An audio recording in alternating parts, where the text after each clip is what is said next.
The prequel trilogy introduces some weird issues with time and ages for our characters. Most of these are related to the 19-year gap between A New Hope and Revenge of the Sith, or just strange creative choices of George Lucas. A few examples include the whole relationship between Anakin and Padme, which of course is a little weird because Anakin is a prepubescent child in The Phantom Menace, but I suppose having a crush at that age isn't super weird. We also know that Qui-Gon is supposed to be 60 in The Phantom Menace, in Legends at least, while Obi-Wan is only 57 years old in A New Hope, though I guess that can largely be written off to the harsh Tatooine sun. Honestly though, most of these issues are pretty minor. One, however, that always struck me as particularly weird is the fact that Padme, at 14 years old, is the elected leader of a fairly prominent planet. Some, understandably I think, take her title as queen as an indication that her power came from blood, which would make her age a lot more understandable. However, in The Phantom Menace itself, she refers to her ascension by election, and in fact, in Attack of the Clones, Padme says that there had been younger elected monarchs. So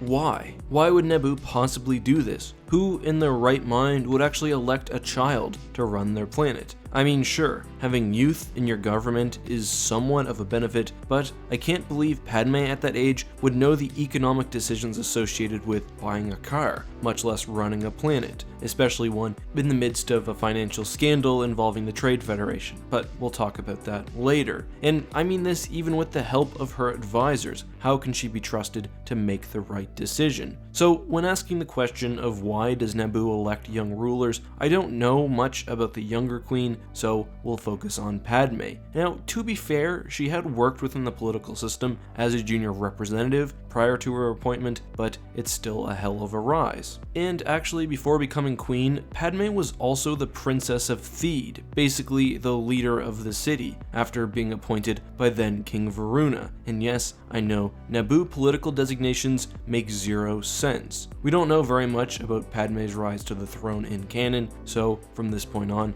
we'll focus on Legends. Most of what we know of the campaign for Padme's queenship comes from the Plagueis novel, and, surprise surprise, Palpatine himself, also a native to Naboo, played largely into her election. So, as a senator, Palpatine approached Padme's parents to discuss trade politics, including those held by the current monarch, the aforementioned Varuna, who many believed largely supported the creation of trade-free zones in favor of the Trade Federation in order to receive financial kickbacks. Varuna, by the way, was largely propped up by Plagueis, who had been stoking anti-Trade Federation discord on the planet through a series of bad deals for Naboo. The manipulation goes deep, but is beyond the scope of today's video. Anyway, at this point, notwithstanding his controversial alignment with the Trade Federation, Varuna was still fairly popular, and Padme's parents, the Nabiris, warned that Palpatine himself would not be popular to win an election against the king, should he attempt to run. Palpatine agrees, but reveals that after discussion with the Naboo political elite, that there actually is a perfect candidate, Padme herself. A member of the Legislative Youth Program at 8 years old, a full apprentice legislator at 11, her refugee work on Shutta Be Boren, plus she enjoys more popular support in Theed than any governor has enjoyed in generations, Palpatine explained. Jobal blinked and shook her head in disbelief. Palpatine, she has only just turned 13. Palpatine spread his hands. Naboo has elected younger queens, milady, and hers could be a reign that will last 50 years. He refused to yield to her parents. The Constitution has a provision that would allow the monarchy to become hereditary for a worthy dynasty, and what more worthy dynasty is there than the Nabiris? The Naboo are tired of monarchs like Tapalo and Varuna. Padme would allow Naboo to reinvent itself. However, Palpatine's strategy in convincing her parents was to speak not only of the benefits that she could bring the planet, but also the innumerable opportunities that would be presented to the Nabiri family. And Palpatine was right. As the campaign was underway, excitement for Padme was palpable, though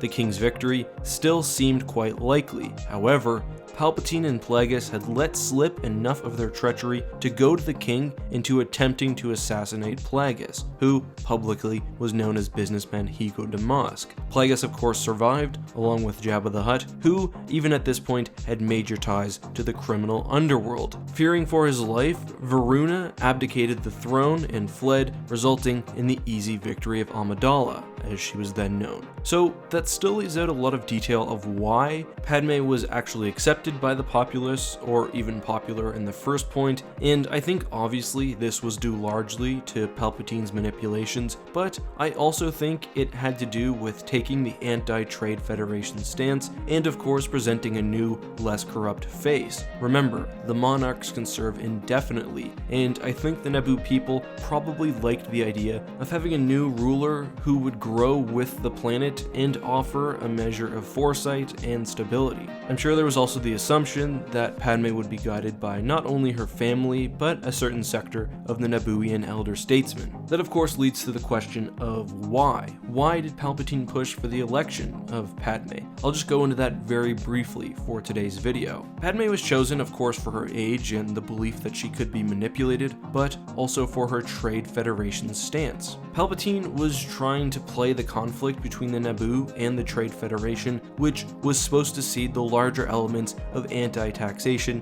and anti-republicanism which had been growing within the galaxy, which would of course lead to the eventual CIS secession. Amidala was also specifically picked because Palpatine believed that he could bring her to the Senate, show her that Valorum was not acting successfully as Chancellor, and have her call for a vote of no confidence. And that's basically it. That's how Padme was elected and why. Now remember, most of this does come from Star Wars Legends, but I would assume that it will eventually also be put in canon, perhaps with some differences for how Palpatine and Plagueis acted. That, however, is all for today. Because it is Christmas time, I'm gonna skip the question of the day and spend some extra time with my family. Hope you guys understand. I hope you guys also have a Merry Christmas, a Happy Holidays. Hopefully, I will put out a few more videos in the coming days, but regardless, I will be back very soon. Until next time, guys, this has been Eckhart's Ladder. May the Force be with you.